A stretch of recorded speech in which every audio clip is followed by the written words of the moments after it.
نحمده ونستعينه ونستغفره ونعوذ بالله من شرور أنفسنا ومن سيئات أعمالنا.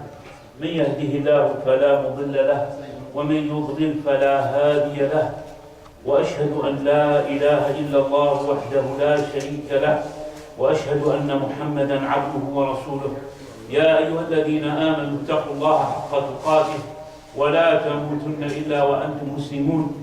يا أيها الناس اتقوا ربكم الذي خلقكم من نفس واحدة وخلق منها زوجها وبث منهما رجالا كثيرا ونساء، واتقوا الله الذي تساءلون به والأرحام إن الله كان عليكم رقيبا. يا أيها الذين آمنوا اتقوا الله وقولوا قولا سديدا يصلح لكم أعمالكم ويغفر لكم ذنوبكم، ومن يطع الله ورسوله فقد فاز فوزا عظيما.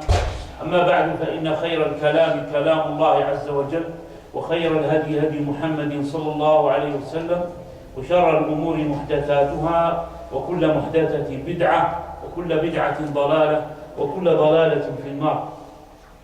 So my dear brothers, inshallah ta'ala, we continue with our book, which is the book of the Seerah of the Prophet sallallahu alayhi wa sallam.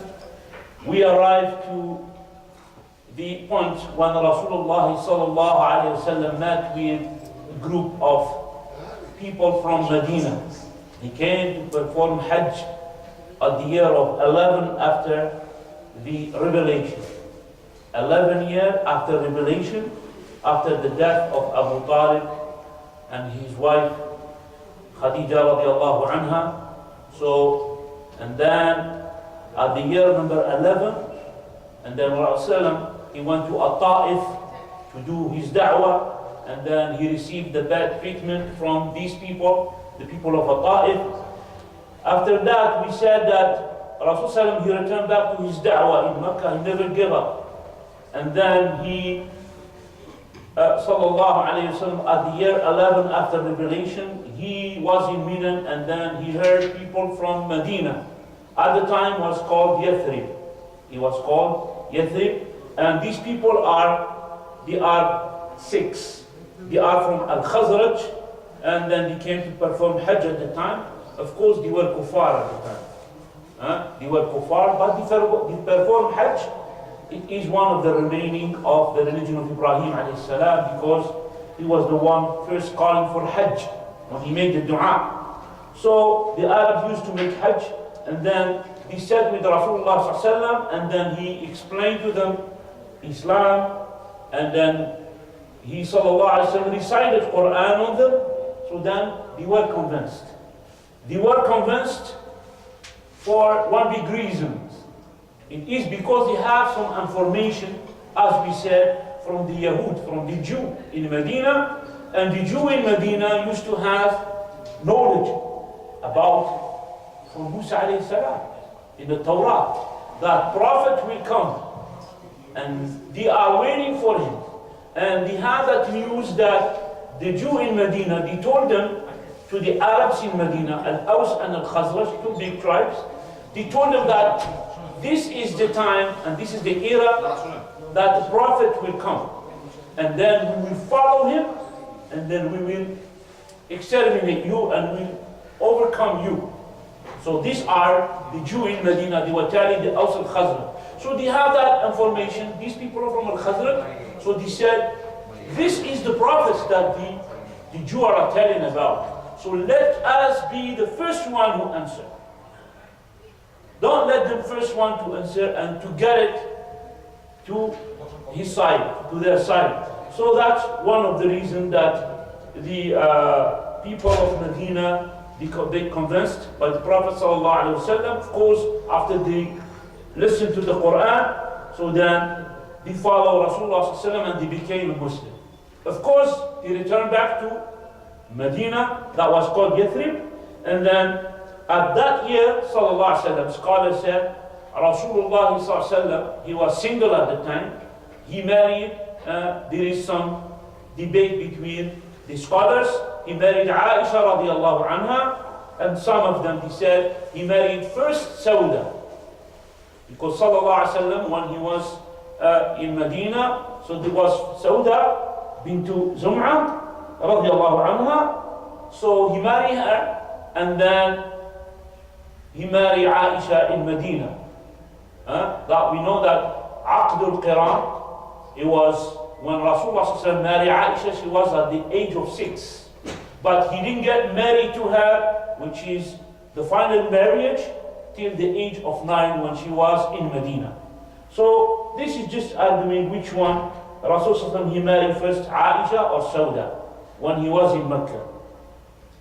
At the year 11 or 12 after the revelation, we mentioned last time we started, this is before the, after his revelation, 12 after the revelation, so he had a special event happen to him, sallallahu alayhi wasallam, and that event is called the event of Al-Isra and Al-Mi'raj.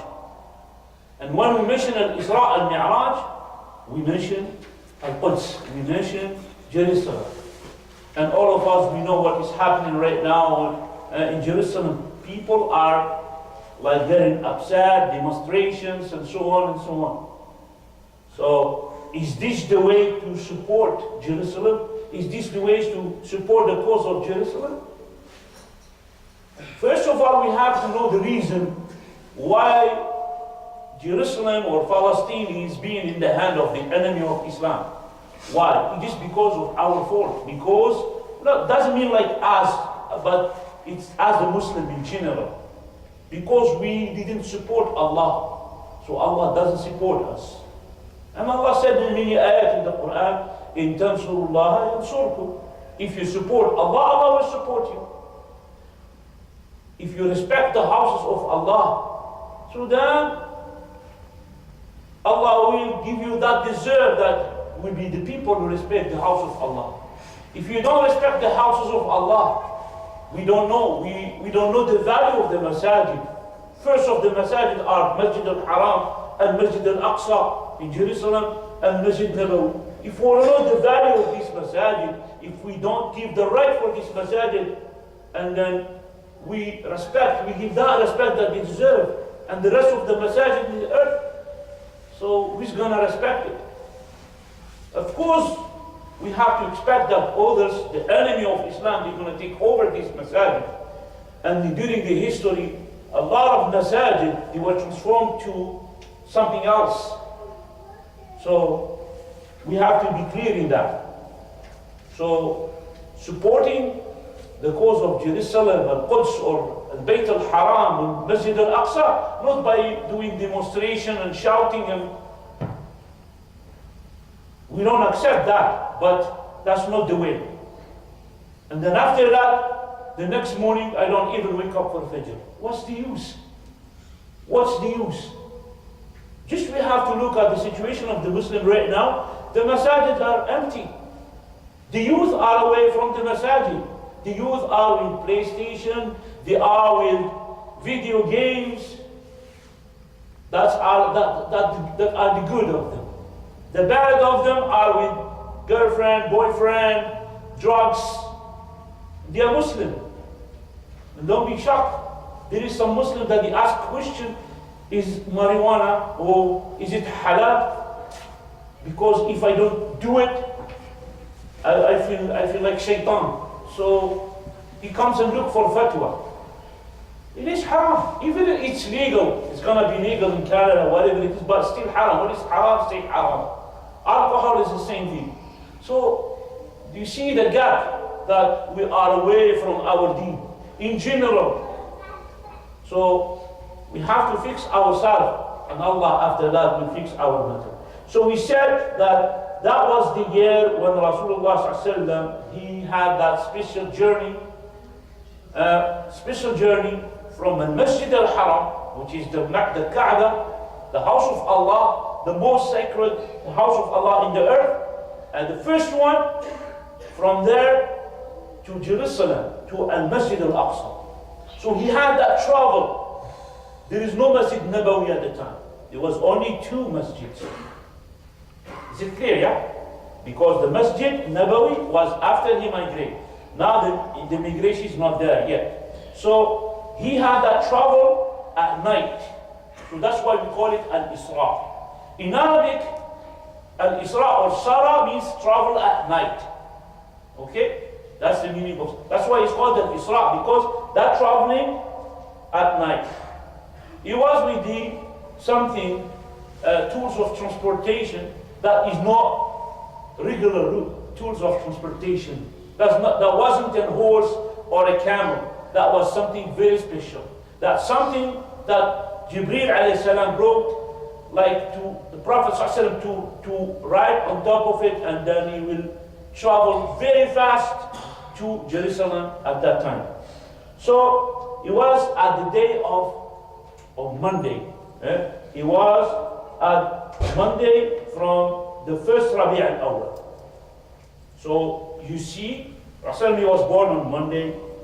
He was revealed on Monday, and also he traveled from the earth, from Masjid al-Aqsa to Jerusalem, from Jerusalem, Masjid al-Haram to Masjid al-Aqsa to the seventh heaven.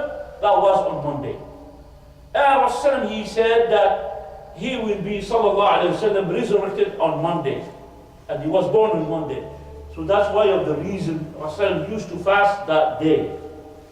So, sallallahu alayhi wa sallam, he described what happened to him at that night. He said, while he was in Al-Hatim, what is Al-Hatim?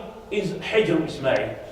It's that part in the Kaaba that is surrounded by the marble. You see, if we go to the Umrah or Hajj, we see the Kaaba and we see the part made from marble, like half circle.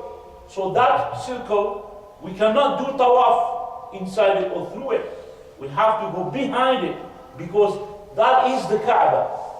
That is itself the house of Allah. Why it is like that? It is because the Arabs, because of the lack of money that he has, the money that, they have money, but the money that they built the Kaaba with has to be halal earning. So they didn't have that halal money to build the house of Allah. So they built it only half. And they kept the other half. That's what we call Al-Hatim or Hijr Ismail. Clear? So why we don't build it right now complete? Just because of the status of the Kaaba. It was built as it was at the time of Ibrahim alayhi salam, but it was destroyed again. It's a big story. At the time of Abdullah ibn Zubayr radiallahu anhu, he built it again, and then after that, the Khalifa at the time, he destroyed it again, not knowing about the hadith of Aisha radiallahu anha. It's a big story anyway. After that, the scholar of Islam, he said, it's better to leave it like that. We shouldn't build it. So keep the house of Allah like that, so don't touch it. Because to build it, you need to destroy and you need to demolish again, and to build again. So that is not appropriate for the house of Allah subhanahu wa ta'ala. So Rasulullah, he was in that location. He said, between someone who is waking up and someone who is sleeping. He was in between. And then he said, a person or someone saying to other man, means they were three. And then he said, sallallahu, after he prayed the salat at night in the Kaaba, so he said, while he heard that, so he saw Jibreel alayhi salam. And Rasulullah recognized who is Jibreel and how he looked like when he takes the image of human being.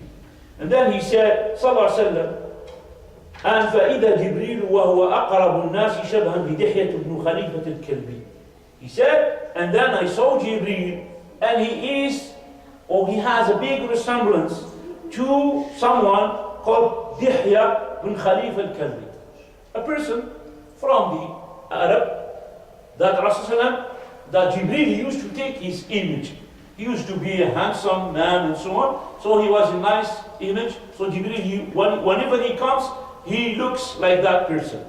So Rasulullah recognized him, and then he said, they took me and they proceed to me, all of them three, with the Jibreel, and they took me to the water of Zamzam. The water of Zamzam, right now, it wasn't at the time of like the time of the Prophet ﷺ. Right now, you want to drink the water of Zamzam, you go to the tap. There is a tap. They make like conduct from the well of Zamzam, the pump technology, and you drink water of Zamzam. That's in Mecca. But 1990, 1991, you used to go under the ground. Okay? You used to go under the ground, and then you can see the well, but you don't drink from the well, but you drink from tap that was there. You drink, it was under the ground. Okay? So this is 1991, 1992. After that, now they close it, so then they make because of there is no space. Okay? So, but water of Zamzam at the time of Prophet ﷺ, he said it was close to the Kaaba, like around by meter, maybe 30 meters, 40 meters, something like that. The well of Zamzam. So they took him to the well of Zamzam, and then he said, they didn't talk to me till they put me beside the well of Zamzam. So these three angels, taken the image of human being, three human being man, and then among them Jibreel, they took him beside the well of Zamzam, and then he said, sallallahu alaihi wasallam, and Jibreel alayhi salam, he came and he opened my chest. He said, and then he opened my chest from here, and then he mentioned from here, which is this one. You see the end of the beginning of the thoracic, the thorax, this cage. So here, to the belly button. So he said, sallallahu alaihi wasallam, he opened me from here to here, and then he said, then when he opened my chest and my inside, so he washed the inside of my body, my belly, my chest, with the water of Zamzam by his hand. So this is Jibreel alayhi salam. Till he cleaned everything inside, and then he extracted my heart. فَأَغَسَّلَ بِهِ قَلْبِي. And then he extracted my heart, and then he washed it by the water of Zamzam. So he washed the heart of the Prophet ﷺ with the water of Zamzam, and then he brought to Rasulullah ﷺ at that operation, if we can call it surgery, but it's not like this normal surgery we see, but they brought a container from gold. A container from gold. In it there is wisdom and faith. In it there is wisdom and faith. And he put it inside my chest, and then he washed my heart again, and after that he put it, which is the heart, in his chest again, and then he closed it again. So this operation, this is from the unseen, and this is what happened to Rasulullah ﷺ. Okay? So, and this is authentic hadith that Rasulullah ﷺ describing that Jibreel alayhi salam, he opened his chest. And this is the second time happened to the Prophet ﷺ. The first time when he was a boy playing, when he was with the tribe of Bani Sa'd. We mentioned that at the beginning, when he opened his chest when he was a young boy. And the second time is before the night of Isra and Mi'raj, which is this one.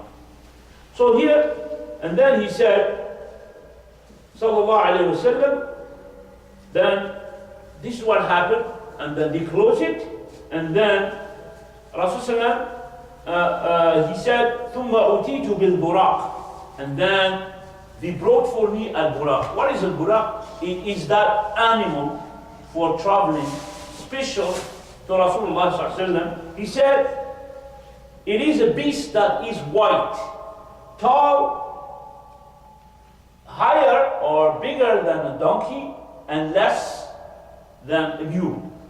Which is the size of it is bigger than a donkey and less than a mule. The mule is what we call in Arabic al-baghl. Al-baghl is the result of the marriage of a horse or a donkey, female donkey, whatever it is. So the result of that will be called al-baghl or the mule. So he said, sallallahu alaihi wasallam, I ride on top of it, which is I a gap on top of it, and then which was the Al-Buraq, he traveled till he arrived to Bait al-Maqdis. What is Bait al-Maqdis? It is Al-Masjid al-Aqsa. That is in Jerusalem. Okay? That's why it is so important for us, like the situation of Jerusalem right now, because it contained Al-Masjid al-Aqsa, the first Qibla. Masjid al-Aqsa, it was the first Qibla. When Salat, in this hadith, we will know at the end, when Rasulullah he traveled in an Isra and a Mi'raj, it was legislated for the Muslim to pray at the end 5 Salat day, which is the Salat that we pray. But we were not praying in that direction. Instead of that, we pray in that direction, which is the direction of Jerusalem. They were praying that almost like 16 months. Then when we were in Medina, so then the Qibla was changed. Okay? And this is in Surah Al-Baqarah anyway. But Rasulullah he traveled with that Buraq and they arrived to Baitul Maqdis, which is Al-Masjid al-Aqsa. He says, and then I tied it, that Buraq himself, like a horse, I tied it on the necklace of the door of Al-Masjid al-Aqsa. So you see the door has a handle, but before, and there is some doors that has big necklace, yeah, from irons, from copper, so that he said, I tied it by the necklace of the door, or by the necklace that the prophets tied their horses there. ثم دخلت المسجد, and then he said, I entered the masjid, فصليت فيه ركعتين, and I prayed 2 rak'ah in it. And then Jibreel he took by the hand of the Prophet sallallahu alaihi wasallam. So in this hadith, there's many ahadith talking about Isra and Mi'raj. In another hadith, Rasul he prayed with the prophets. He had kind of meeting with all the prophets. But in this hadith, Rasul he said, just I prayed 2 rak'ah, and then Jibreel he took his hand, and then till he took his hand and he traveled with the Prophet sallallahu alaihi wasallam to the first heaven, to the heavens of this dunya. Okay? How many heavens we have? We have 7 heavens. The heavens that we see right now, it's this, the first heaven that we see. We look the stars, the moon. This is the first heaven only. Okay? You have to be clear. Without Barak. Excuse me? Without Barak. In this hadith, he said Jibreel, he took him by his hand, and then he traveled, or he rise, Jibreel, with the Prophet ﷺ, till he reached the heavens of this dunya, which is the first heaven.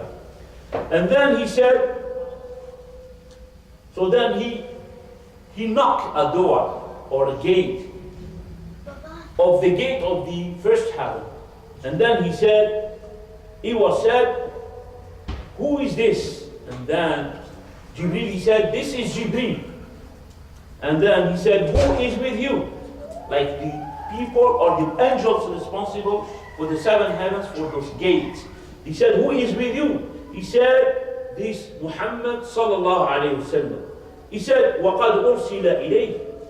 Did he get like the message from Allah?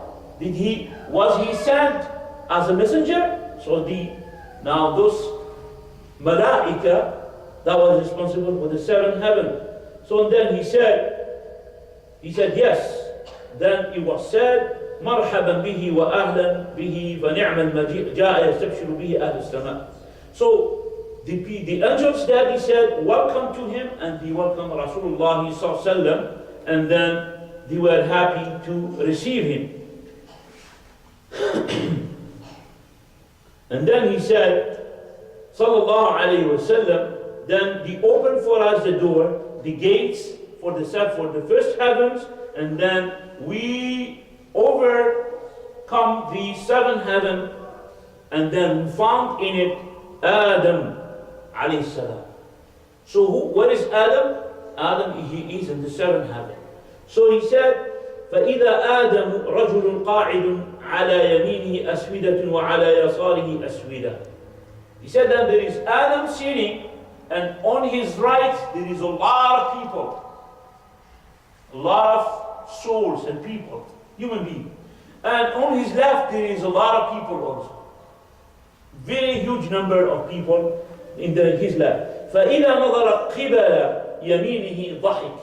Whenever he looks to his right, he laughed and smiled. And then وَإِذَا نَظَرَ قِبَلَ يَسَارِهِ بَكَى. Whenever he looks to his left, he cried. Alayhi salam. This is Adam alayhi salam. And then he said, sallallahu alayhi wa sallam, to Jibreel, who is this? So then, he didn't know, he just saw a man.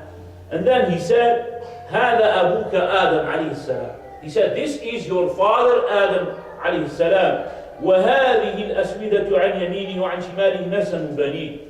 And this soul or this human on his right and left are the soul, are the person representing his children, all human beings. And then some of them are in the right, some of them in the left. And then he said, فَأَهْلُ الْيَمِينِ مِنْهُمْ أَهْلُ الْجَنَّةِ.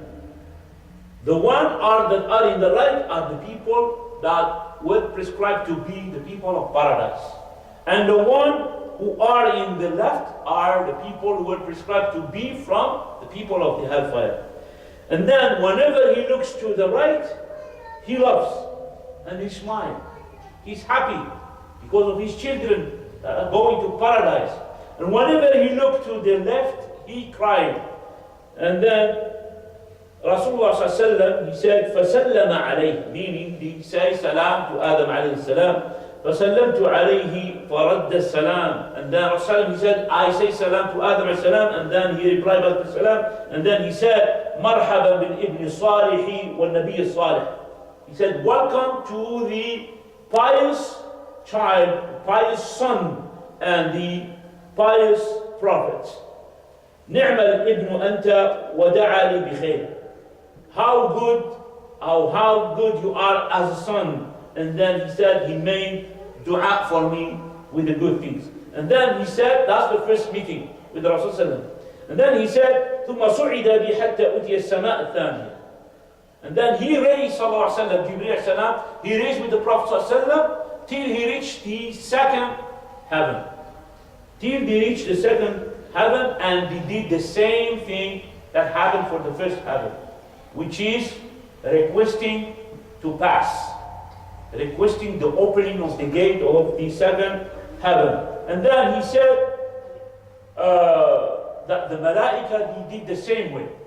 They asked, who is this? And Jibreel, he said that, this is Muhammed, he said, and they welcomed him and so on. And then he said, after that, when he reached the second heaven, they opened for him the gate of the second heaven. He said, I met with Yahya and Isa alayhi salam. Yarhamukallah. He says, the second heaven, he met with who? He met with Yahya and Isa alayhi salam. And all of us, they are cousins. We know that Yahya and Isa, they were cousins. Like the Maryam alayhi salam and the mother of Yahya, they were sisters. Okay? So, that's why they are cousins, okay? Because the Maryam is the what? The aunt of Yahya, and the Hinna, the wife of Imran, is the mother of Yahya alayhi salam. So they are cousins. And then he said, sallallahu, who are these two? Then he said, these are Yahya and Isa alayhi salam.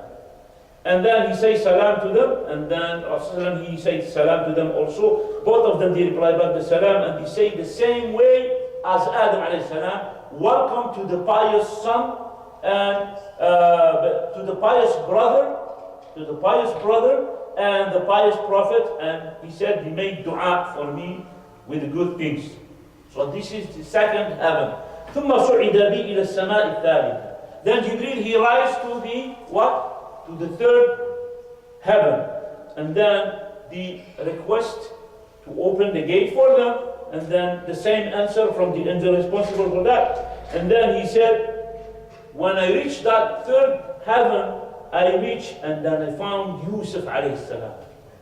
He said, of course, he's telling us, but before he didn't know that was Yusuf alayhi salam. He said, وَإِذَا هُوَ قَدْ أُعْطِيَ شَطْرَ الْحُسْنِ.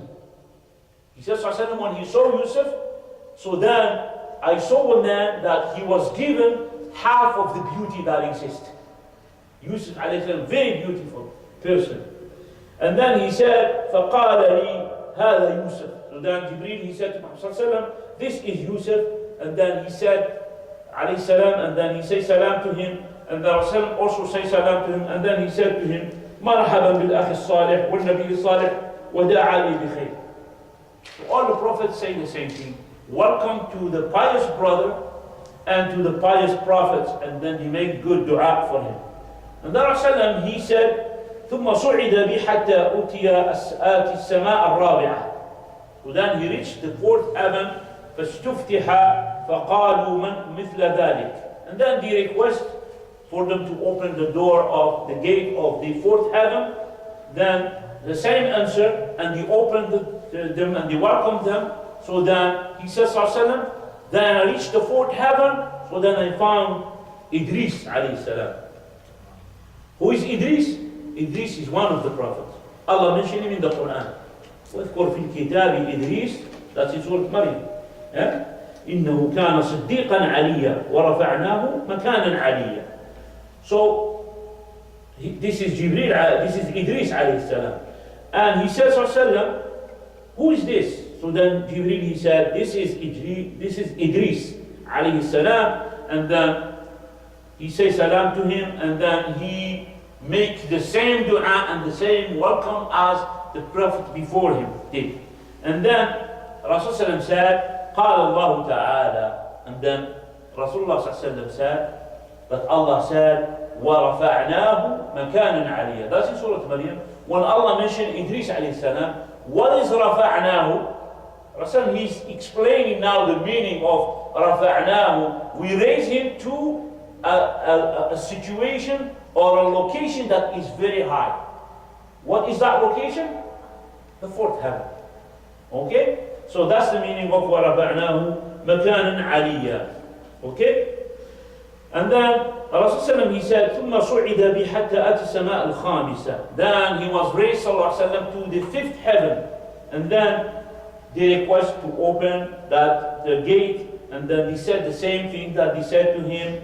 And then he says, when I reached the seventh or the fifth heaven, so then I found Harun alayhi salam. Who is Harun? Harun is one of the prophets of Banu Israel, but at the same time he was the brother of Musa alayhi salam. They were at the same time. Okay? He was the helper of Musa alayhi salam. So when Musa alayhi salam, he was alone, then he asked Allah subhanahu wa ta'ala to support him with his brother. Why? Musa alayhi salam, scholar said, because he alayhi salatu was salam, he didn't have an eloquent speech. You see, someone could have eloquent, he speaks properly, he doesn't make mistakes. Someone like he has problem in his tongue, so he don't pronounce words properly. So all this is very important when you deliver a message. Okay? So Musa alayhi salam, he asked Allah to support him with his brother when he told him, command him to go to deliver the message, to talk to Fir'aun. To talk to Fir'aun and to convince Fir'aun at the time. So Harun alayhi salam, and then he said, Jibreel, he said, this is Harun, and then he says salam to him, and then I say salam to him. After Harun replied with the salam, and then he said, Harun, he welcomed him, and then he did the same dua as he did. And then, so the fifth heavens, it is Harun alayhi salam. That was in the fifth heaven. And then after that he said, ثُمَّ عُرِجَ بِي or صُعِدَ بِي حَتَّى أُوتِ السَّمَاءَ السَّادِسَةَ. Then I was raised till I reached the sixth heaven. The sixth heaven, and then he said, who is this? As he did before. So then he said, this is Muhammed sallallahu alayhi wa sallam. And then they welcomed him, and then he reached the sixth heaven, he said, and then I reaches sixth heaven, I met with Musa alayhi salam. Why Musa alayhi salam was so that close? Why he was that close to Allah subhanahu wa ta'ala? Because you see, now we have first, second, third, and so on. Where is Allah?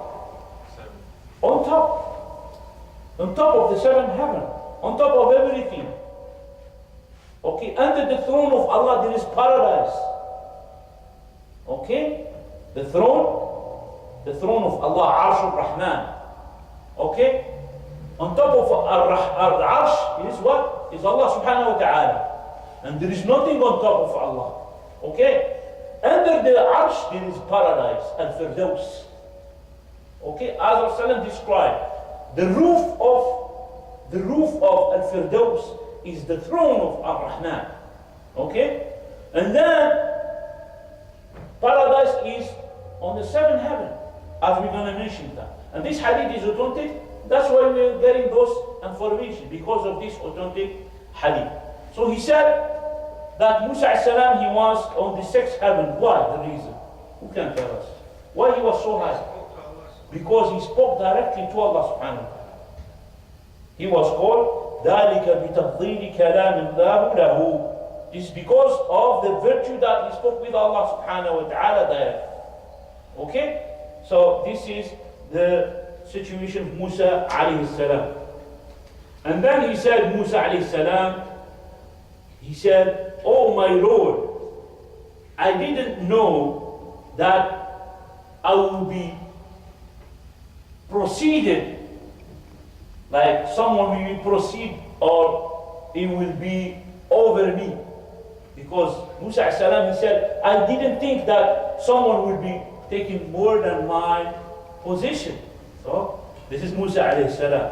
And then he said, Rasulullah sallallahu alaihi wasallam, he said, "Who is this?" Because he didn't know this before. And then he said, "This is Musa alayhi salam." And then he says salam to him. And then I say salam to him. فَرَدَّ ثُمَّ قَالَ. And then after that, Musa alayhi salam, he said, "Marhaban bil akhi salih wal nabi salih." Musa alayhi salam, he said, "Welcome to the pious brother and to the pious prophet." And then he said, he made dua for me.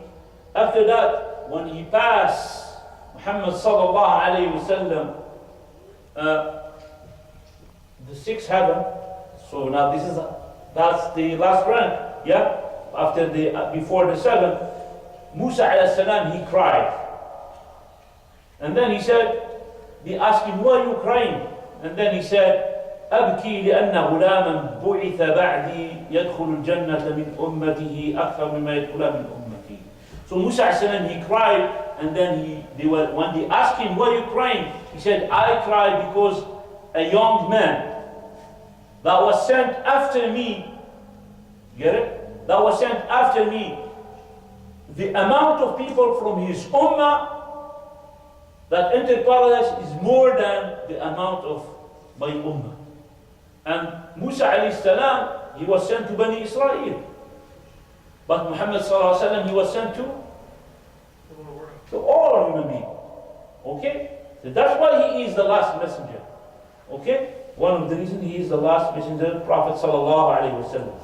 And then he said, sallallahu alayhi wa sallam, ثُمَّ صُعِدَ بِي حَتَّى أَتِي السَّمَاءَ السَّابِعَةَ. Now, what is Ibrahim alayhi salam? We didn't mention, Ibrahim is the father of all the prophets. Now Ibrahim is in seventh heaven, as we're going to mention inshallah. So he said, ثُمَّ صُعِدَ بِي حَتَّى آتِ السَّمَاءَ السَّابِعَةَ فَاسْتُفْتِحَ فَقَالُوا مِثْلَ الَّذِي.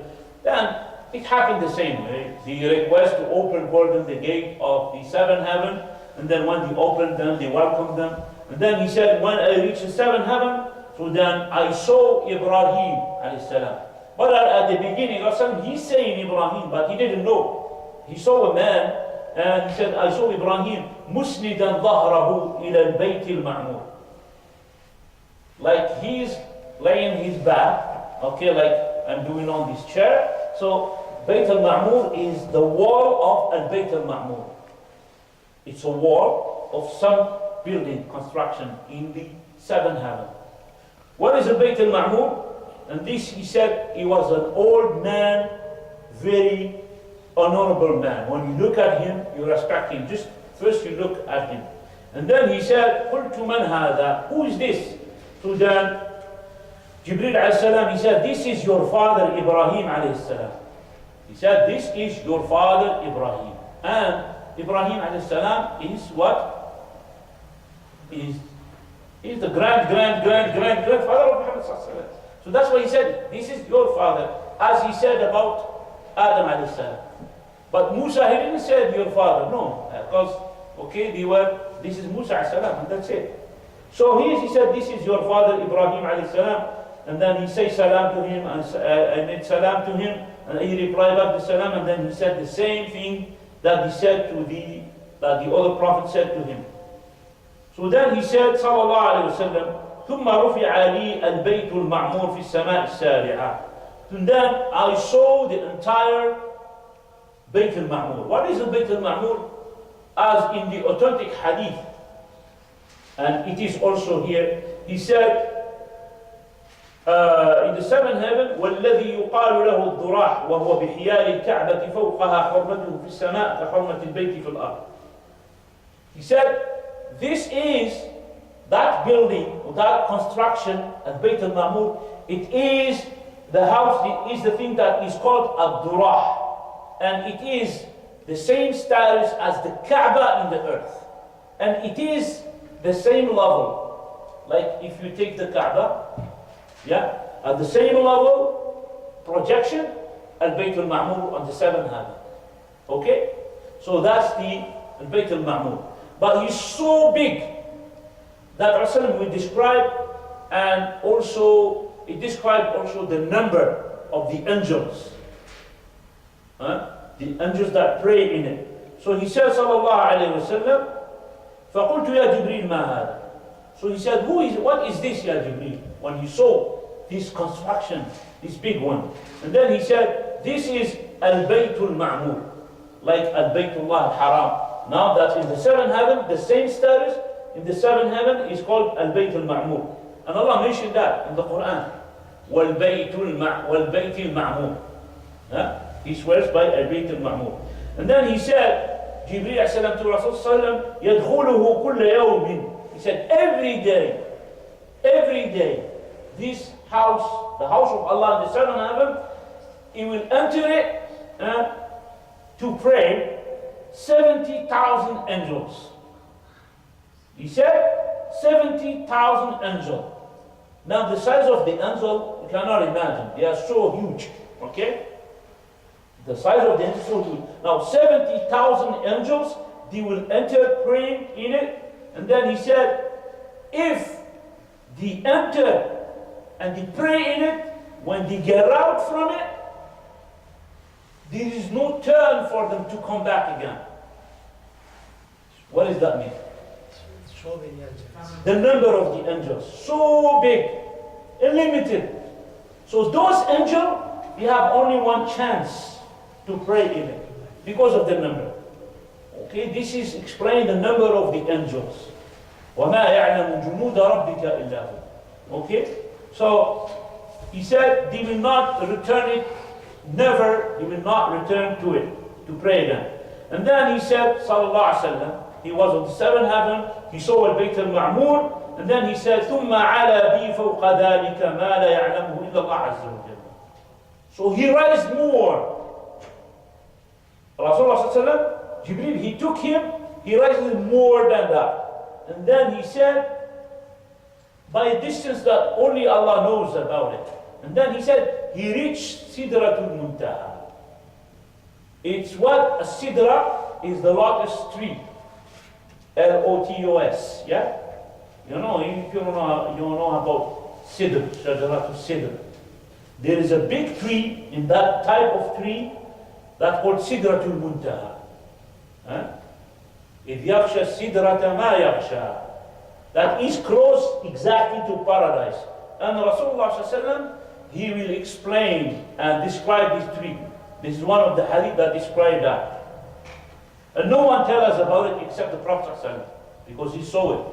And he is a messenger. He said, I reached Sidratul Muntaha. And then he said, it's a big tree, big, giant tree. And then he said, ثُمَّ رُفِعَتْ لِلسِّدْرَةِ. And then I saw this tree by itself. وَهِيَ فِي السَّمَاءِ السَّابِعَةِ, that is on the seventh heaven. And then إِلَيْهَا يَنْتَهِ مَا يُعْرَجُ بِهِ مِنَ الْأَرْضِ فَيُقْبَضُ مِنْهَا. Like to it, that's the limit. Whatever decision comes from the earth, whatever so then whatever soul, so then it will be, it is that limit. So they take it from that position. They will not go more than that. وَإِلَيْهَا يَنْتَهِ مَا يَهْبَطُ بِهِ مِنْ فَوْقِهَا فَيُقْبَضُ مِنْهَا. And to it, it will be like any decision from Allah subhanahu wa ta'ala. So from it, that the departure of that decision will be from it. Whenever comes from Allah subhanahu wa ta'ala decision, so from Sidratul Muntaha. And then he said, sallallahu alayhi wa sallam, فَإِذَا نَبَقُهَا مِثْلُ قِلَالِ هَجَرٍ. What is nabaquha? Nabaquha are the fruits. If you see the fruits of sidr, it's like bells, like this. The normal tree that we see in the earth. He says, sallallahu alayhi wa sallam, so they are like big jar. You know the jar? The jar, he said, فَإِذَا نَبَقُهَا, the fruit of it, he said, like the jar of hajar. The jar of hajar is a big one that you hold water in it. And then he said, وَإِذَا وَرَقُهَا مِثْلُ أَذَانِ الْفِيلَةِ, and the leaves of it is like the ears of the elephant.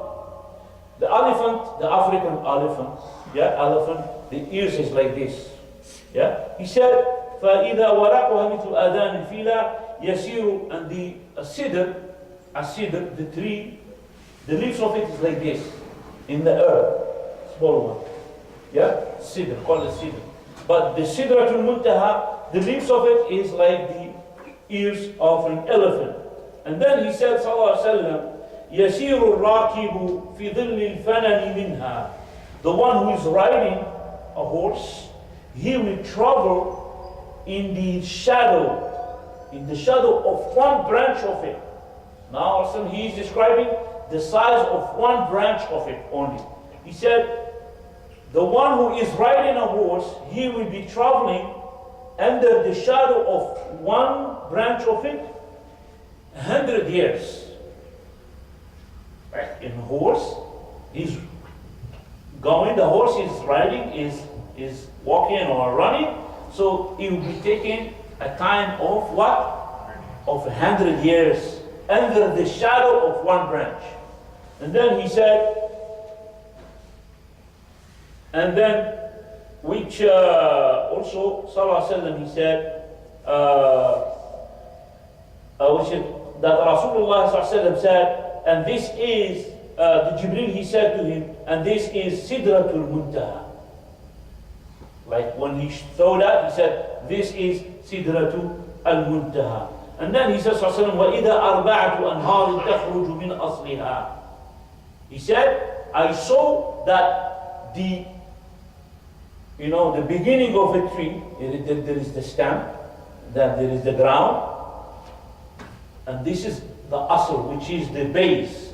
The base of that tree, he says, there is 4 rivers that come out from the base of Sidratul Muntaha. He said, أَرْبَعَةُ أَنْهَارٍ تَخْرُجُ مِنْ أَصْلِهَا. From the base of it, الْبَاطِنَانِ, 2 inner one,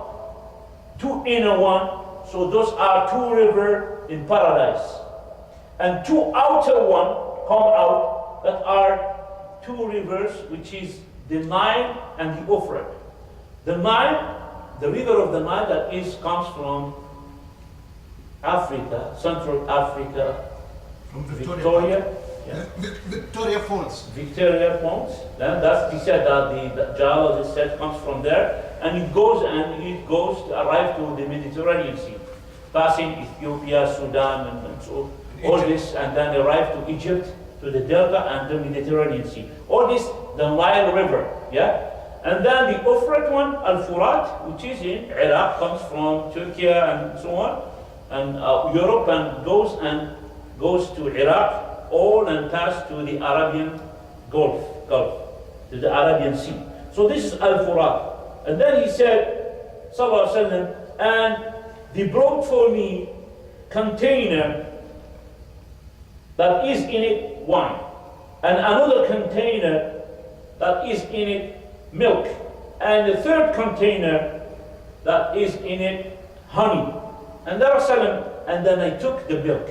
So Rasulullah, he selected the cup or the container that has the milk.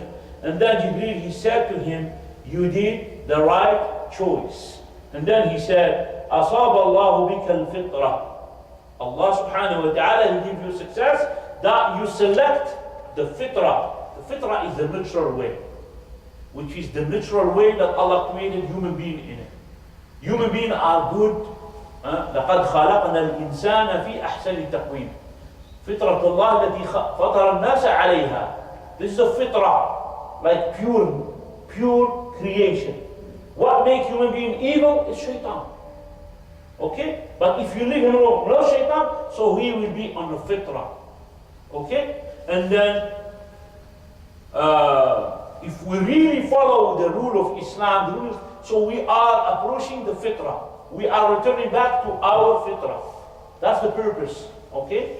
When you follow Islam, like the cleanliness, you follow the ritual of Islam, the habit of Islam, and so on, so that you'll be close to the fitrah that Allah created human being in it. So he said, أَصَبْتَ الْفِطْرَةَ الَّتِي أَنْتَ عَلَيْهَا وَأُمَّتَكَ. That you are on it and your nation. So then he said, ثُمَّ أُدْخِلْتُ الْجَنَّةِ. And then after that, and then they make me enter paradise. So now he started describing paradise. That is in the 7 heavens. And then he said, sallallahu alayhi wa sallam, فَإِذَا فِيهَا جَنَابِذُ اللُّؤْلُؤِ. When he entered paradise, he said, I saw a lot of pearls, big pearls. But these pearls are like a dome. You see the mosques, mini mosque, on top of the mosque there is domes, yeah? Half a sphere. This is called qubba. Rasul, he saw a lot of domes. But those domes are from pearls. You know pearls? The pearls that you find in the shell, in the sea, then they make like jewelry, necklace, and so on. Yeah? So these are the pearls. So Rasul, he saw like domes from pearls, material that is pearls. And then he said, sallallahu alayhi wa sallam, and then the ground of it, or the soil of it is the musk, M-U-S-K, the musk, the misk. You know, the musk comes from a gland that is in certain gazelle, type of gazelle, of deer, gazelle. That is in Asia. It's a gland that is found here, and it's like getting like rock, yeah? And certain time of the season they take it, and then it's very expensive. I don't know, maybe 1 pound is around $4,000 or something like that. Very expensive. From it they make perfume, the nice perfume. You have oud al-hindi, you have musk, you have al-ambar. All these are the raw material of like perfume industry. Very expensive. So al-musk is that pure musk that Rasulullah is talking about. He said that the ground of paradise, the soil is musk. He said, sallallahu alayhi wa sallam, فَسُمِعَ بِجَانِبِهَا وَجَسَا. And then he heard in the side of it, Rasul, when he saw that, he heard a noise. He heard a noise that is heated noise. And then he said, "Oh Jibreel, what is this?" And then he said, Jibreel alayhi salam, "This is Bilal." Who is Bilal? Bilal bin The Rabah. muaddin of Rasulullah sallallahu alaihi wasallam. The Abyssinian that we talk about, that he was a slave, and then Abu Bakr, he bought him from Umayyah. He was killing him and torturing him just because he said he is a Muslim, and he became a Muslim. So Abu Bakr, he bought him and then freed him for the sake of Allah, and then he became the muaddin of Rasulullah sallallahu alaihi wasallam. Rasulullah, he said that Jibreel told him, "This is the sound of Bilal in paradise." So whoever comes and says Bilal is in the hellfire, is a liar. You understand? So this is the authentic hadith that Rasulullah, he bear witness that Bilal is from paradise. And then he said, sallallahu alayhi wa sallam, that Jibreel told him, this is Bilal. And then he said, فَسَمِعْتُ خَشَفَةً. And then I heard a noise that is very light noise. And then he said, what is this noise, O Jibreel? And then he said, this is Ar-Rumaysa'u bint Malhan, imra'atu Abi Talha. So he heard the noise, and then he said, what is this, O Jibreel? So the Jibreel, he said, this is a Rumaysa. Who is a Rumaysa? Is a woman from the Sahabiyat. It's the wife of Abi Talha. Rumaysa bint Malhan, one of the Sahabiyat. Prophet saw, or he heard a noise that she is in paradise. And then he said, sallallahu alaihi wasallam, while I was walking in paradise, so then I found a very big white castle. A castle, very white castle. And then he said, sallallahu alaihi wasallam, to whom belong this, O Ya Jibreel? So he's asking about that white castle that he saw in paradise. And then he said, I wish that it will be mine. And then he said, فَقَالَ, and then he said, Jibreel, this is belong to Umar ibn al-Khattab. So Umar ibn al-Khattab radiallahu anhu. ثم سرت هنيها فرأيت قصرا وهو أحسن من القصر الأول. Rasulullah, he walked a little bit more, and then he saw another castle that is more beautiful than the first castle. And then he said, من ذهب مربع, from gold. And that is the form of a square. That big castle is made from gold. And he heard noises in it. In the yard or inside of it, you see the castle is like that, but inside there is empty space that's called fina. Okay, there is like rooms and so, but in the middle there is no roof, that's called fina. Okay, this is the construction that like even the Muslim used to make this, still right now anyway. So he said in his fina, which inside there is Jariya, young girl performing wudu beside the castle. And then he said, فَقُلْتُ لِمَنْ هَذَا الْقَصْرُ يَا جِبْرِيلُ. He said, to whom belong this castle, O Jibreel? وَرَجُوتُ أَنْ يَكُونَ لِي. And then I wish that this will be mine. So this is Rasulullah talking. And then he said, he is, or he belongs to a man from the ummah of Muhammed sallallahu. So this is belong to one man from the ummah of Rasulullah. He want that castle for him. He wished. And then he said, sallallahu, I am Muhammad. So how come I wish that for me? And then he said, to whom belong this? And then he said, لِرَجُلٍ مِنَ الْعَرَبِ. And then he said, he belonged to a man from the Arabs. And then he said, I am an Arab. To whom belong this one? And then he said, from a young, or two belong to a young man from Quraysh. And then he said, I had a thinking that I was me. فَقُلْتُ أَنَا قُرَشِي. I am from Quraysh. To whom belong this castle? So then Jibreel, he said, this belongs to Umar ibn al-Khattab radiallahu. Again, that's another one. And then he said, sallallahu alayhi wa sallam, وَإِذَا فِيهِ مِنَ الْحُورِ الْعِينِ. And then in it there is a lot of Hur al-Ain. What is Hur al-Ain? Hur al-Ain are the women of paradise. Very beautiful women. They're not like women of this dunya. They're Hur al-Ain. They called Hur al-Ain because their eyes are so big, and the inside is this black, not the blue eyes by the way.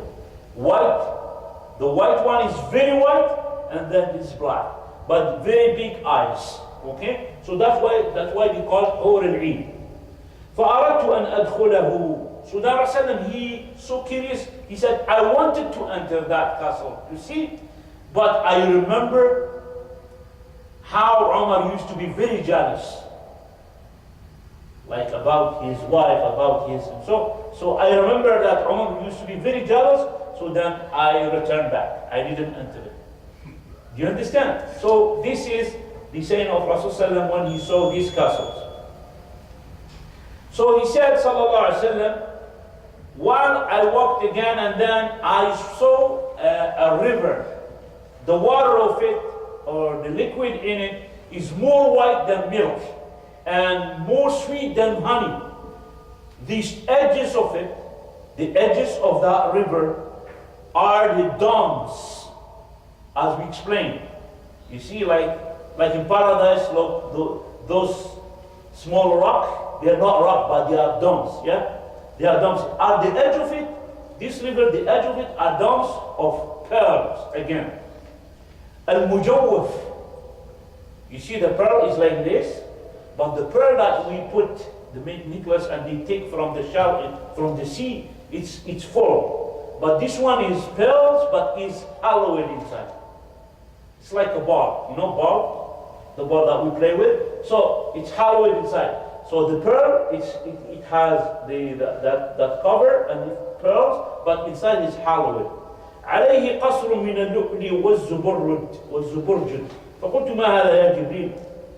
On it, or on the side of it, there is a castle from pearls and zimmerid, a zuburjud.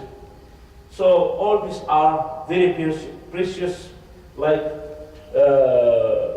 mineral. And then he says, what is this, O Jibreel? He said, this is al-Kawthar. This is al-Kawthar alladhi a'taka rabbak. And he said, this river is al-Kawthar that your Lord gave it to you. And we know that Rasulullah sallallahu Allah subhanahu wa ta'ala said, Inna a'tainaka al-Kawthar. Surely we have given you al-Kawthar.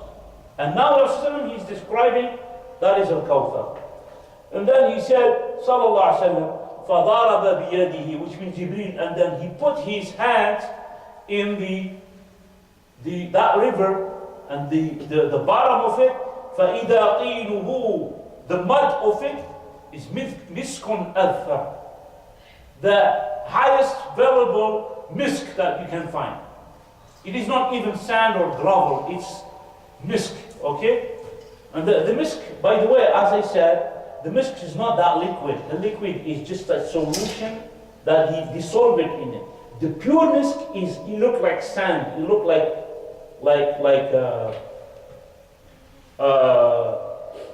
it's like soil, but it's soft. Like you can make it as powder, but it's like rock.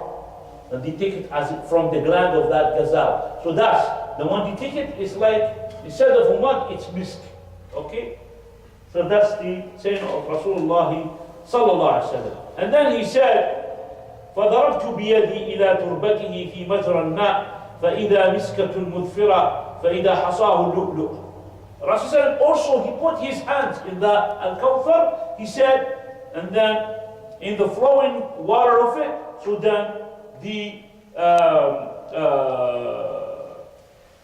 gravel of it is lu'lu', small pearls.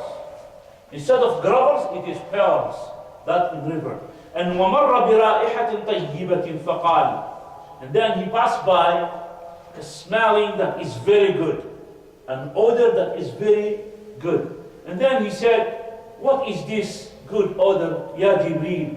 And then he said, this is the smelling of Mashita, the daughter of Fir'aun. So now, this hadith, there is no mentioning about Mashita in the Quran, but there is a mentioning of Mashita from Rasulullah that he smelled the odor, he didn't see. He smelled the odor of it. So he said, this is the odor of Mashita, the daughter of Fir'aun. She is in paradise. And then he said, وَأَوْلَادُهَا, and her children. She has children. قال النبي صلى الله عليه وسلم لجبريل وما شأنها. So Rasulullah, he said, what's the story of Mashita? What about it? So then Jibreel, he mentioned the story of Mashita and why she is in paradise. And then he said, Jibreel to Muhammed صلى الله عليه وسلم, بينما هي تمشط ابنة فرعون. While Mashita, she was coming or fixing the hair of the daughter of Fir'aun, which is her sister. Yes? So then he said, إِذْ سَقَطَ الْمَدْرَى مِنْ يَدِهَا. When she was coming, like the hair of the daughter of Fir'aun, so then the comb fell down from her on the ground. So then what she said, Bismillah. Like someone happened to him something, he said, Allahu Akbar, Bismillah. So she said, Bismillah. And then the daughter of Fir'aun, she said, are you talking about my father? Meaning, because Fir'aun, he was saying that he is Lord, yeah? So she said, Bismillah, and then she said, are you talking about my father? And then she said, no. Mashita, she said to her, no. But my father, my Lord, and your Lord, and the Lord of your father is Allah, which means Bismillah, which is, that's the Lord I'm talking about. قالت أولك رب غير أبي. Do you have a Lord other than my father? Because they used to believe that Fir'aun is the Lord, means as a status of God. Yeah.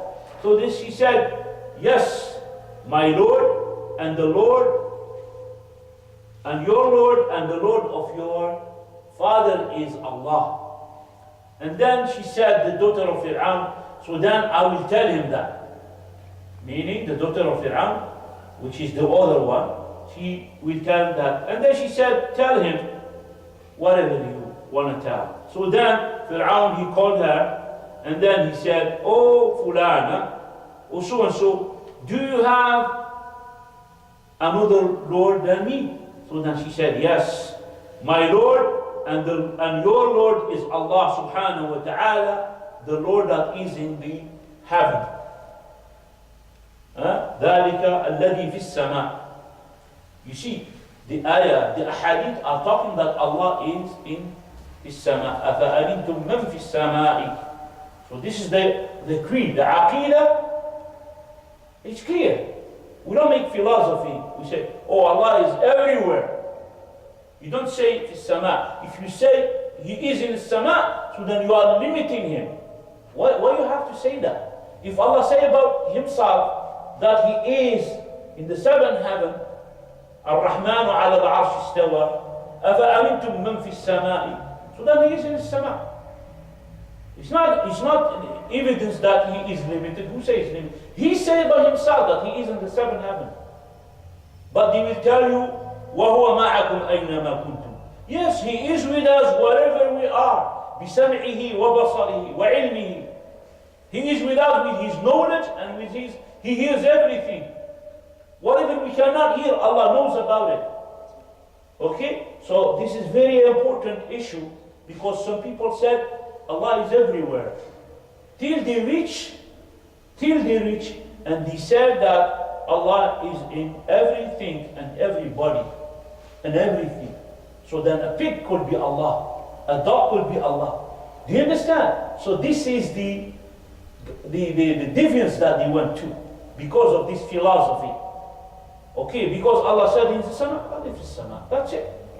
He is on a situation that is that appropriate to Him, His Highness Subhanahu wa Ta'ala. We don't make too much philosophy.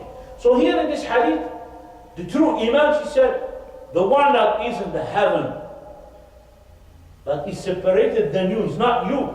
So it's proof evidence that Allah Subhanahu wa Ta'ala is in the seventh heaven.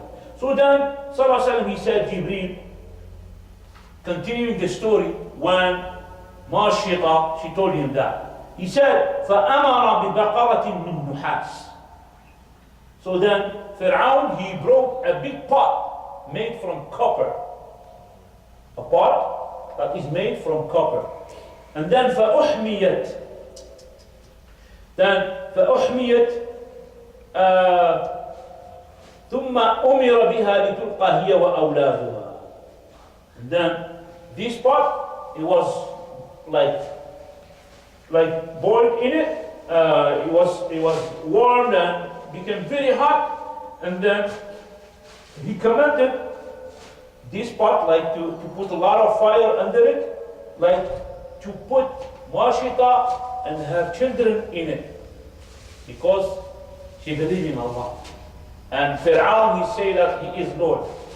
And then he said, فَقَالَتْ لَهُ الْمَاشِطَةِ. And then he said, like Mashita, she said to him, إِنَّ لِي إِلَيْكَ حَاجَةً. I have one favor. Before you do that, I have one favor for you. And then Fir'aun, he said, وَمَا هِيَ. Then he said, what is this? So then she said to him, that you gather the bones, my bones, and the bones of my children in one shrouding, and then you bury us. That's the favor I want to do. I asked from you. So then what happened? He said, ذلك لك علينا لما لك علينا من الحق فأمر بأولادها فألقوا في البقرة بين أيديها ويديها واحدا واحدا إلى أن انتهى إلى ذلك إلى الصبي لها مرضع وكأنها تقاعست. Now, he started by his children, one by one. Number one, number two, and so on. Till he arrived to the smallest one, which is the baby, that he's still breastfeeding. You know, that the big relation, and you know, the mother with her baby. So, Rasulullah ﷺ, he said, وَكَأَنَّهَا تَقَاعَسَتْ. She almost gave up. And then he said, because of him, because of that baby, فَتَكَلَّمَ الرَّضِيعُ. And Allah wants to support her. So that the baby that is breastfeeding his mother cannot talk, yeah? He spoke to his mother. It's a support from Allah subhanahu wa ta'ala. فَتَكَلَّمَ الرَّضِيعُ بِإِذْنِ اللَّهِ, by the will of Allah subhanahu wa ta'ala, وَقَالَ لَهَا, and then he said to her, يَا أُمَّةِ, oh my mother, قَعِي وَلَا تَقَاعَسِي, be firm and don't give up. اصبري فإنك على الحق. Be patient, indeed you are on the right things. Don't give up, don't change your mind, believe on Allah subhanahu wa ta'ala. اقتحمي, get into the pot, don't worry about it. فإن عذاب الدنيا أهون من عذاب الآخرة. Get into the pot, don't worry about it, don't submit. The punishment of this dunya is less, very, very less than the punishment of the hereafter. Meaning, what he wants, if you disbelieve in Allah, you will have a punishment that is worse than that. And then he said, ثُمَّ أُلْقِيَتْ مَعَ وَلَدِهَا. And she was, or he put her with her baby in the pot. So, of course, what Fir'aun did, the bones of her and her babies and her children, all together he buried them. But the end was in paradise. And Rasulullah is telling us about the story of her, and that Jibreel told him about it. So, there is a comment here, this baby talked as a support, as a miracle. There is 4 babies that talk, and all of us, we know that baby, they don't talk, yeah? The first one, all of us, we know, who is this? Who? Isa alayhi salam. Okay? His mother, Maryam alayhi salam, إِنِّي نَذَرْتُ لِلرَّحْمَنِ صَوْمًا. Allah commanded not to talk. Let your baby, he will be your proof. Because you're not going to believe him. She's not married, no husband. How come she has a baby? So that's the baby will prove. But even with that, the Jew, they insult her and so on and so on. Even with that miracle. But he still not, and that's why they reject Jesus alayhi salam. And so on. So, now it was Isa alayhi salam and the son of Mashiqa, the daughter of Fir'aun, which is this one, and Sahib Jurayj, the one with Jurayj. You know about Jurayj? You know Jurayj? George? You know George? Jurayj is a man from Bani Israel, very quick. Jurayj is a man of Bani Israel, very quick, and he was a worshipper. He wasn't a scholar. And he was, on his time of Bani Israel, used to be a lot of evil things happening in the city, between people and community. So he stayed away from his community. He stayed away in a house, in, as we call monastery or house in the mountains, by himself, worshipping Allah subhanahu wa ta'ala, staying away from like his community that is very bad. And at the time, there used to be people like the evil people in the city. You know, what is this guy? He is so much arrogant. He has to be with us. Otherwise, he's arrogant. And you know that he doesn't like only like bad women, prostitutes, a lot of bad stuff. So he stayed away from that. So, used to be like very beautiful prostitute in the city, and then he called her, he said, who can corrupt Jurayj and make him became evil and so and so, or make him do mistakes. So one of them, so beautiful, so arrogant, so confident about her beauty, she said, I will corrupt him, I will make him do stuff and so and so and so. So she went to him, and then making the movie in front of his house, he just ignored it. Like nothing that doesn't exist. And then, after that, just very briefly, what she did, she came out with an evil plan. So she found out another shepherd beside the house of, like in the mountain, the house of Jurayj. So she committed adultery with him. So she get pregnant. Now, first month, second month, when she get a baby, she did that purposely, by the way, as a scholar said, that to put that accusation for Jurayj. And Banu Israel used to worship Allah. And they have some punishment, which is even stoning, or doesn't matter, stoning of someone who commit adultery. So then, when she became pregnant, she said, this baby belongs to who? You committed adultery. So then she said, the one who did with me, it was Jurayj. So Jurayj, he just by himself in his castle like this. So this is at the end. But the result of that, why this happened, because one day his mother came to see him. He was alone, worshipping Allah. And then she was calling him. Jurayj, he was praying nafilah. He was praying to Allah subhanahu wa ta'ala. And then his mother calling him. She's from outside and calling for Jurayj to come out. But he was praying. And then in his mind he said, oh my Lord, my prayer or my mother? He was confused. At the end he decided that he's gonna continue his praying. He was praying nafilah. So his mother, 2 times, 3 times, she got upset. She said, you're the one that you don't answer me. You are so busy with your worship. You are so busy in your castles. May Allah make you see the faces of prostitutes before you die. She made a dua against him that before he died, he see the worst things that he doesn't like. The best thing or the worst thing that he doesn't like, which is looking at the evil people faces like this. That's why his mother made dua against him. And Allah answered back his dua. This is the importance of the parents, the importance especially of the mother. And Jurayj, he was praying nafilah. If someone is praying nafilah, and his mother, she need a cup of water, for example, from this hadith, and she needs to drink water, she's sick, The scholar said he has to cut his salah and bring her mother a cup of water. Is it clear? This is from this hadith. Anyway, so after that, when she accused him, after the story happened, so the people of Banu Israel, they came and then they heard that, oh, hypocrites, he did that, he played the pious person, he is so and so and so, and he did that. So they come and they start breaking his houses and they demolish his castle. So he didn't know what is happening. He went out and they said, what do you want? And they were beating him up. He said, what do you want? He said, you are so and so and so and so and so. You did so and so and so and so. And that's your son. He said, okay, wait a minute.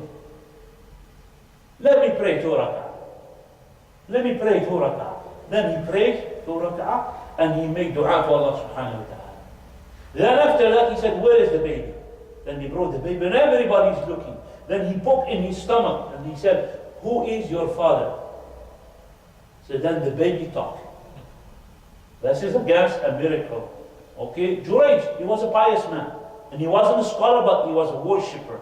So he made dua and Allah supported him.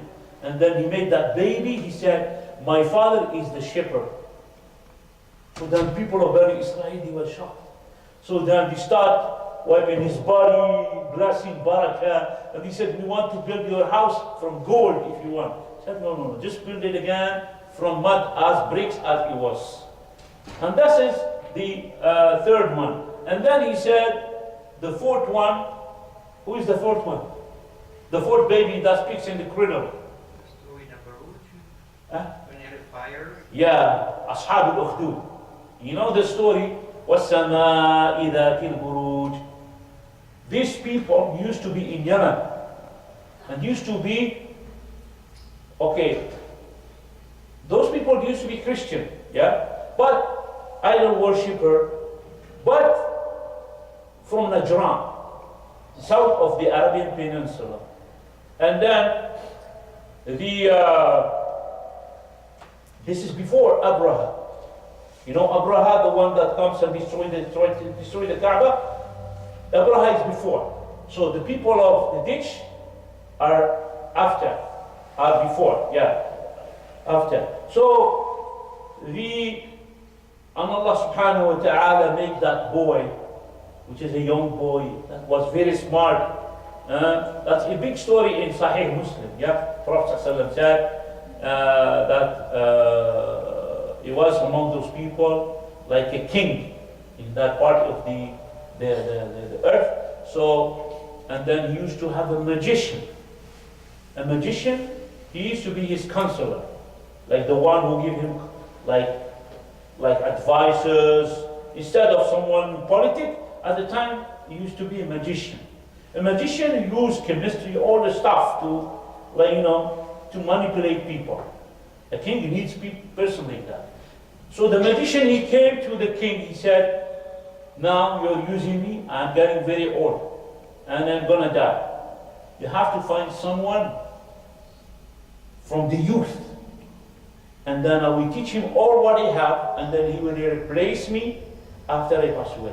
Why he selected the boy? Because he wanted to be in that position for a long time. Okay? He's not going to select another old man like him.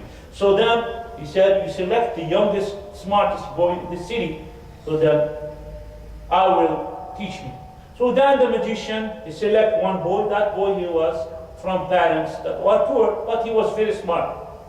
So then he brought him to the magician to teach him. The boy, he didn't know nothing about, just like normal people, following the king. Now the magician telling him, black magic, teach him this and that to replace him. After that, the boy going back to his house, he passed by a cave or someone that was worshipping Allah, a scholar. That scholar, he was by himself. The whole city was corrupted, but the pious was by himself. So he passed by, so then talked to him, he listened to him. So the pious man, the pious scholars, he told him about Allah, about the oneness of Allah, about the creation, about the good aqidah, the good deen. So the boy, he was convinced. And then, convinced, now someone teach him evil and someone teach him good things. So he was convinced.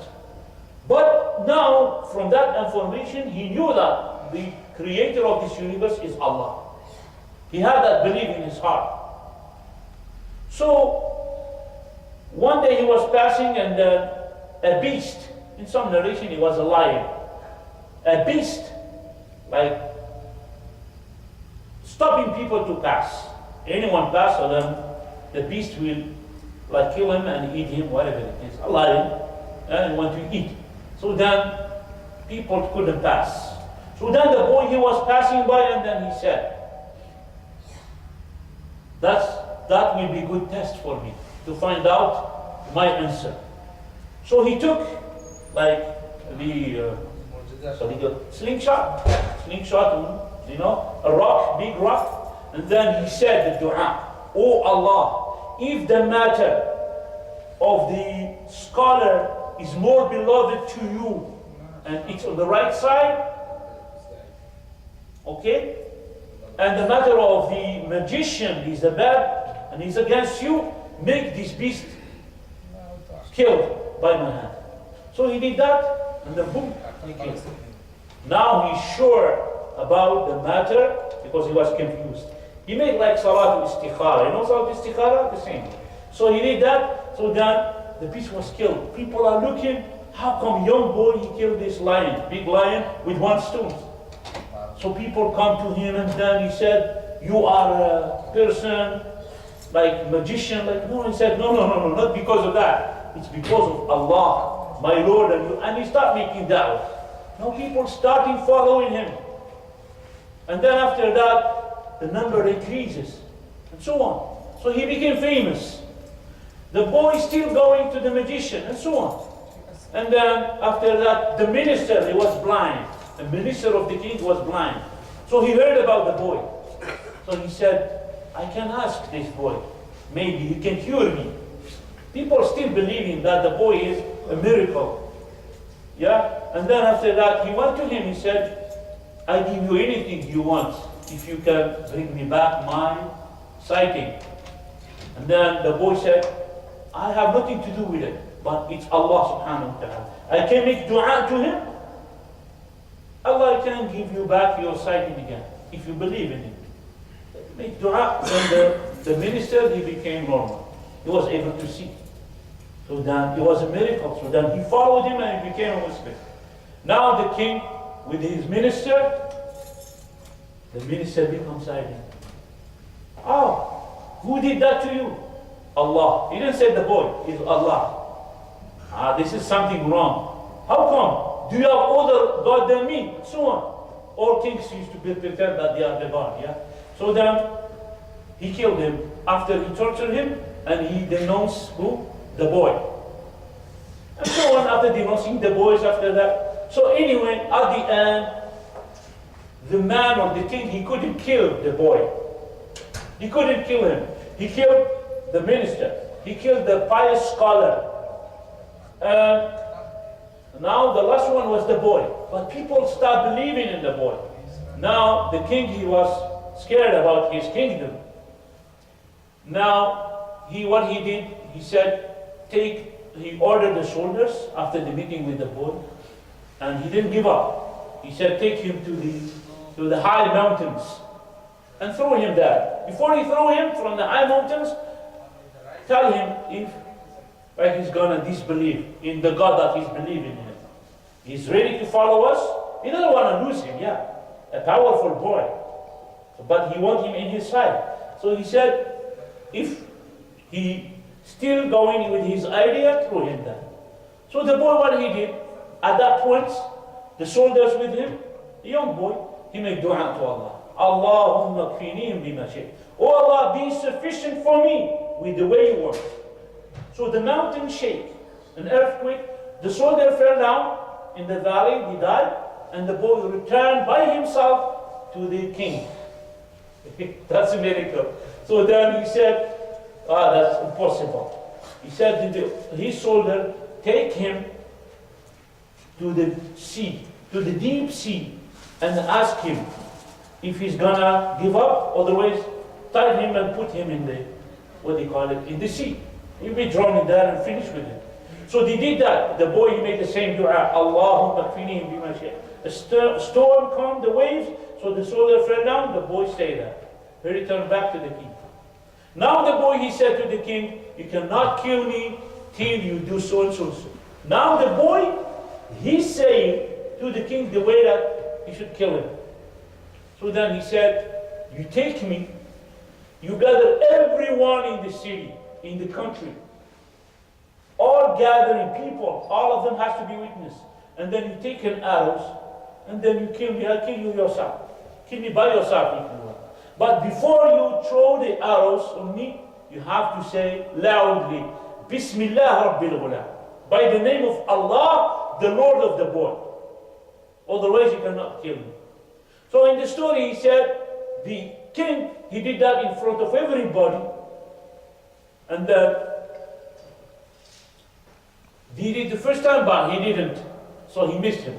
The second one, he didn't, he said. Then he remembered, he said, I told you, Bismillah, say Bismillah loudly, Rabbil Ghulam. Bismillah, by the name of Allah, Rabbil Ghulam. The Lord of the boy. So then he did that, and then he put it in his heart. So the boy died.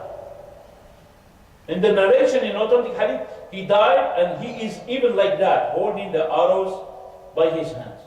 And then when people now, the people who believe, they believe in Allah. But there is other people, when they saw that, so it's another miracle. That Allah subhanahu wa ta'ala is the only God. Okay? So then everybody said, آمنا بالله رب الغلام. We believed in Allah, everyone, all population, in Allah, the Lord of the boy. So because of that, the king, what he did, in every street, he put, what do you call it? Checkpoint, yeah? So his soldiers, whoever passes, they ask them, believe in Allah? Yes, you believe in Allah? So they prepare big ditch and they start fire in it. Whoever believes in Allah, they throw him in the fire. So they put that people, just believing in Allah, put him in fire. قتل أصحاب الأخدود النار ذات الوقود. يا سورة البروج وما نقموا منهم إلا أن يؤمنوا بالله العزيز الحميد. So they arrive to a woman, in her hands there is a baby. And then they ask her, the soldier, believe in Allah? Yes, I believe in Allah. So, are you sure? So they take the baby and they prepare him to put him in the fire. So the mother, she wants to give up. Allah made, He supported. Woman is very sensitive, yeah, and very emotional. She wants to save her baby, yeah. But the baby spoke, and then he said, "Oh, my mother, be patient. You are on the right." The same wording as the boy of Mashita, or the baby of Mashita, said to his mother. And then all of them in the fire, but Allah made them the people of paradise. And He mentioned Surah Al-Buruj. So these are the four that were in the that the baby spoke in the cradle when the baby, as a miracle. So Rasulullah SAW, he mentioned, he continued his trip in paradise. And now he said in paradise, but also in hellfire. He said, sallallahu alaihi wasallam, when he saw into the fire, what is in the fire? He said, فَإِذَا قَوْمٌ يَأْكُلُونَ الْجِيَفِ. And then I saw people eating that body, jifa, carcass. You know, when like an animal died or anything died, and then it produced that, it gets like very bad and bad smelling. It's called in Arabic a jifa. Rasul, he saw people eating jif. And then he said, sallallahu alayhi wa sallam, who are these, Ya Jibreel? Who are these people like that? So then he said, these are the people who consume or eat the flesh of people. What will be that? Backbiting. Yes? Someone who eats flesh is not like physical eating, but when you backbite someone, like you eating his flesh while he's dead. So the punishment of these people in the fire will be like that. And then he said, وَرَأَى رَجُلًا أَحْمَرَ أَزْرَقَ جَعْدًا شَعْثًا إِذَا رَأَيْتَهُ. And then he saw a man that is red and black at the same time. And then his hair is everywhere, going all directions. If you see him, and then he says, who is this, O Jibreel? He said, this is Aqirun Naqa. This man that Rasul described, he saw in hellfire, he said, this man who killed the she-camel of Salih alayhi salam. Aqirun Naqa. And then he said, and he passed by other people. Rasul, he passed by other people that he said, تُقْرَضُ شِفَاهُهُمْ وَأَلْسِنَتُهُمْ بِمَقَالِيلِ. Like these people, they are being like, their tongue and their lips are being smashed by claws. Yeah? What do you call these claws? Nice. Yeah. They are smashed by claws. This is their punishment. And then he said, from fire. These claws are from fire. And then he said, who are these people, Ya Rasul, Ya Jibreel? So then he said, these are the one who gave speech from your ummah. By the way, these are Muslim, by the way. If he said your ummah, that means they are Muslim. He said, these are khutaba'u ummatika. What's wrong with them? They do الَّذِينَ يَقُولُونَ مَا لَا يَفْعَلُونَ. They are the one who says what they don't do. Meaning, they said to people, pray, but they don't pray. They said to people, don't drink alcohol, but they drink alcohol. They said to people, do wudu, stay clean, but they don't stay, they do the opposite. They say what they don't do. الَّذِينَ يَأْمُرُونَ الْبِرَّ بِالْبِرِّ وَيَنْسَوْنَ أَنفُسَهُم. The one that command people to do good, but they forget about themselves. وَهُمْ يَتْلُونَ الْكِتَابَ أَفَلَا يَعْقِلُونَ. While they are reciting the book, أَفَلَا يَعْقِلُونَ. So this is part what Rasulullah saw in hellfire. Also, he said when I was elevated in that seventh heaven, so I passed by people that has nails from copper. You know the nails? Our nails. But they are from copper. They are not from that, but they are from copper. And then they scratch their face and their chest with it. So they have nails from copper and they scratch their face and their chest with it. And then he said, who are these people, Ya Jibreel? And then he said, these are people that eat the flesh of other people and they talk about their honor. The same way, backbiting. Another point, but they also talk about the other honor of other people. Meaning, they say, oh, that person, he does this and that, or this sister, she did so and so and so. By the purpose of diminish them and they put down their honors. So this is the punishment of the mul'iyadu billah. Also, Rasulullah he said, he saw paradise and hellfire and everything what happened on the day of judgment. And then sallallahu alayhi wasallam, he mentioned again that he was raised till he reached the level when he heard the sound of the pen, sarif al-aqlam, and then he passes by the mala al-a'la at the sidratul muntaha that we talked before. And then he described that tree, sallallahu alayhi wasallam. He said it was so beautiful. On it there is silk and the most expensive and quality of silks. And then surrounding it a huge number of malaika, like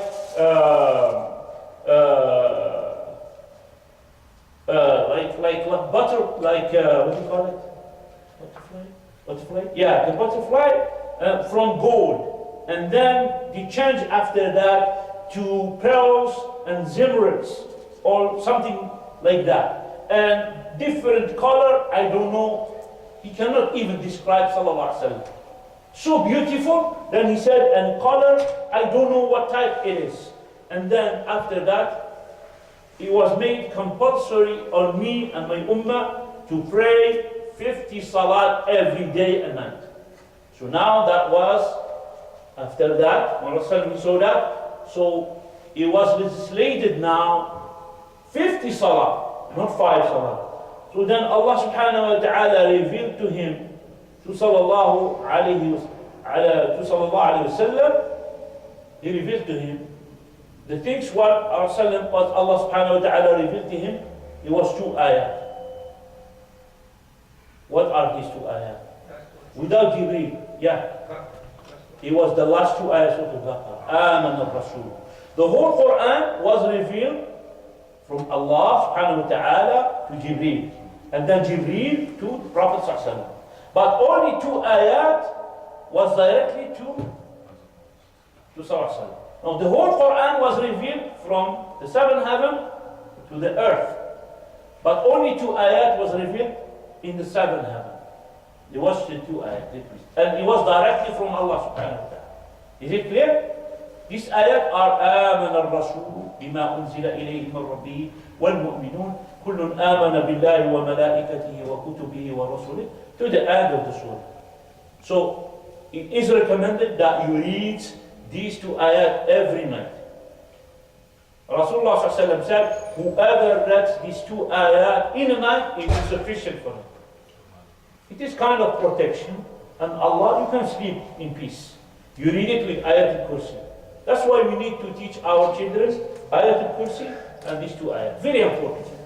Every night you go, read this and you sleep. Alhamdulillah. Inshallah.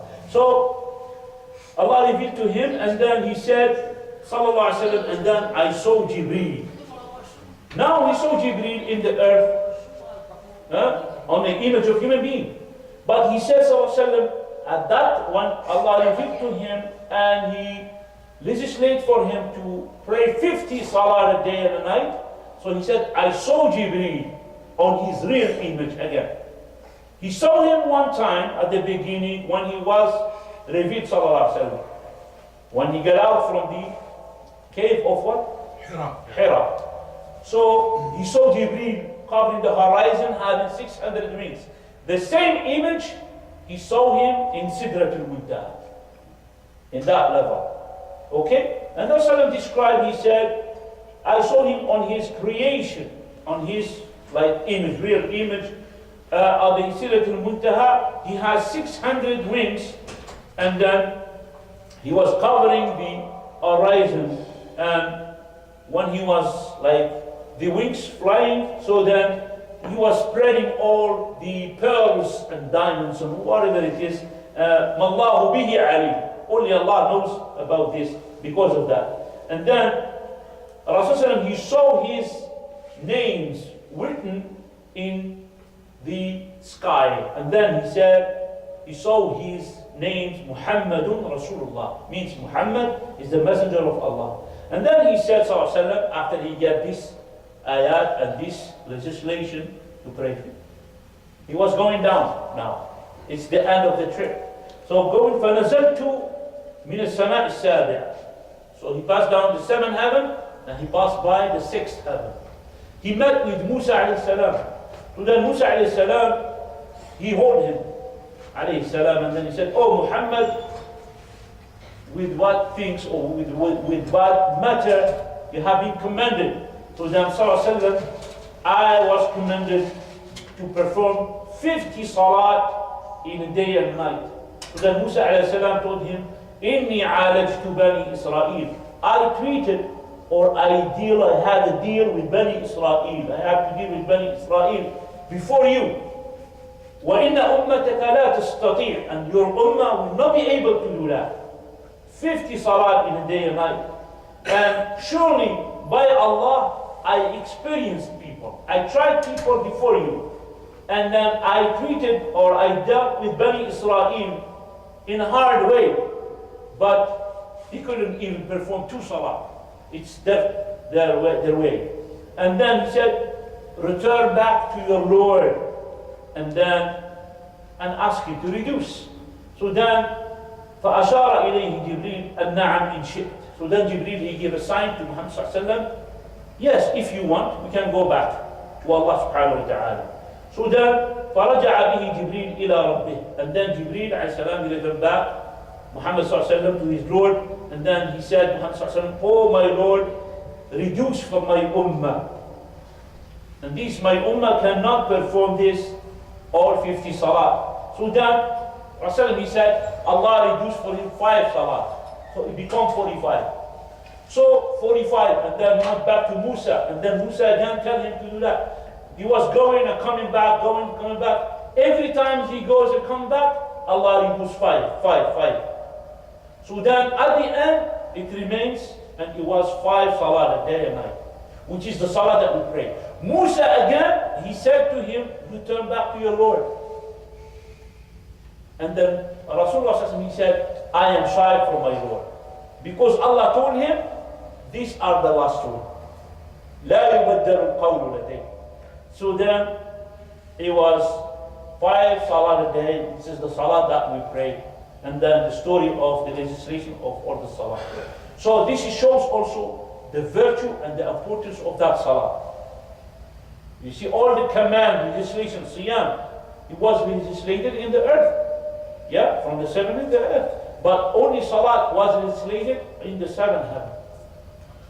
That shows the importance of salah. And then we see that salat, people people don't care about it. And in another hadith that Allah subhanahu wa ta'ala made it 5 salat as an act of worship, and then but the reward of it will be counted as a 50 salat. This is from the mercy of Allah subhanahu wa ta'ala. أقول قولي هذا. We pray at 7, yes? أقول قولي هذا واستغفر الله لي ولكم فاستغفروه وصلى الله على سيدنا محمد وعلى آله وصحبه أجمعين.